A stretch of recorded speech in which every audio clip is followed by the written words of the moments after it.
अजमेर के संन्यास आश्रम के स्वामी शिव ज्योतिषानंद के नेतृत्व में अन्य संस्थाओं के पदाधिकारियों ने आज एक ज्ञापन देकर सरकार को आग्रह किया है कि धार्मिक कार्यक्रमों हेतु पूर्व में जो आयोजन स्थल निश्चित किए थे उन्हें खाली कर आयोजन हेतु उनका उपयोग हो, ऐसा सुनिश्चित किया जाए। अजमेर राजस्थान की हृदय स्थली होने के साथ साथ एक धार्मिक नगरी भी है और इस धार्मिक नगरी में कई धार्मिक आयोजन होते रहते हैं, लेकिन इतने बड़े शहर में इन आयोजनों के लिए कोई निश्चित स्थान नहीं है जहाँ 30-40 हजार धर्मावलंबी एकत्रित होकर कोई कार्यक्रम कर सकें, उसमें हिस्सा ले सकें। आज इसी समस्या को उजागर कर सरकार का ध्यान आकर्षित करने का प्रयास ज्ञापन के माध्यम से संत महात्माओं ने किया। स्वामी शिव ज्योतिषानंद ने जानकारी देते हुए बताया कि सरकार ने पटेल मैदान, सुभाष उद्यान व आजाद पार्क आदि बड़े स्थानों पर भवन निर्माण कर दिए हैं। एक तरह से सरकार ने अतिक्रमण कर लिया है। उनका कहना है कि ये किसी काम की नहीं है और अब इन्हें खाली कर धार्मिक कार्यक्रमों के लिए इसे दे दिया जाए। साथ ही निर्वाचन आयोग द्वारा जो चुनाव की तारीख तय की गई है 23 नवंबर,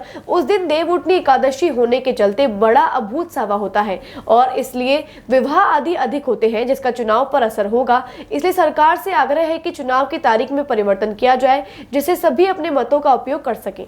जब बात हो चूल्हे, चिमनी, वाटर प्योरीफायर और आरओ सिस्टम की, तो बेहतरीन टेक्नोलॉजी और बेस्ट क्वालिटी प्रोडक्ट्स के लिए आए श्री मार्केटिंग, जिस पर है सबका पिछले 25 वर्षों का भरोसा। पाएं आफ्टर सेल सर्विसेज के साथ बेस्ट क्वालिटी प्रोडक्ट्स, वो भी कम से कम कीमत पर। श्री मार्केटिंग, कचहरी रोड, डॉक्टर क्षेत्रपाल के पीछे, स्टेफन चौराहा, वैशाली नगर और मार्टिनडल ब्रिज, ब्यावर रोड, अजमेर। वैशाली नगर वाले शोरूम पर इंटीरियर डेकोरेशन के लेटेस्ट डिजाइन के आइटम्स, LED लाइट्स, झूमर, हैंगिंग लाइट्स और सभी प्रकार के इंटीरियर आइटम्स उपलब्ध। राजस्थान की और भारत की हृदय स्थली अजमेर धार्मिक और ऐतिहासिक दृष्टि से बहुत महत्वपूर्ण है।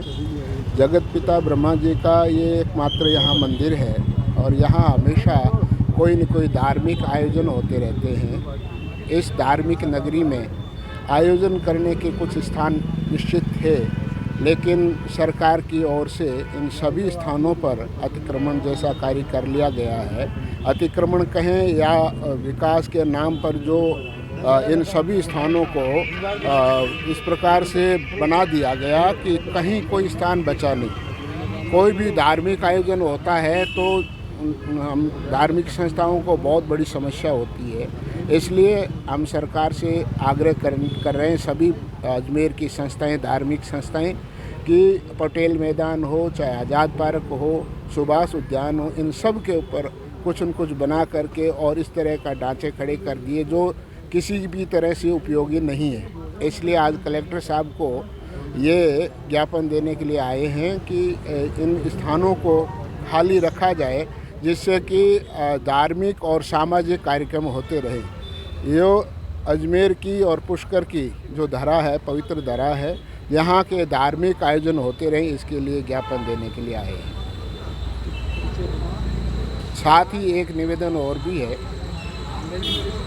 निर्वाचन आयोग ने जो इलेक्शन की तिथि निश्चित की गई है 23 नवंबर की, और उस दिन देव उत्थानी एकादशी है, तो उस दिन भी हमारे सनातन धर्म में बहुत बड़ा सावा माना जाता है और भी धार्मिक आयोजन होते हैं। इसलिए ये इलेक्शन बहुत प्रभावित होगा और सरकार भी ये चाहती है कि इलेक्शन में सबसे ज़्यादा लोग भाग लेवें, लेकिन इस दिन देवोत्थानी एकादशी के कारण सावे होंगे बहुत ज़्यादा, तो लोग इलेक्शन में भाग नहीं ले सकेंगे। किसी को कहीं बाहर जाना पड़ेगा, बाहर के लोगों को यहाँ आना पड़ेगा, इसलिए ये चुनाव बहुत प्रभावित होगा। इसलिए आग्रह किया जाता है कि इस स्थिति को बदलाव किया जाए, ये हमारी मांग है।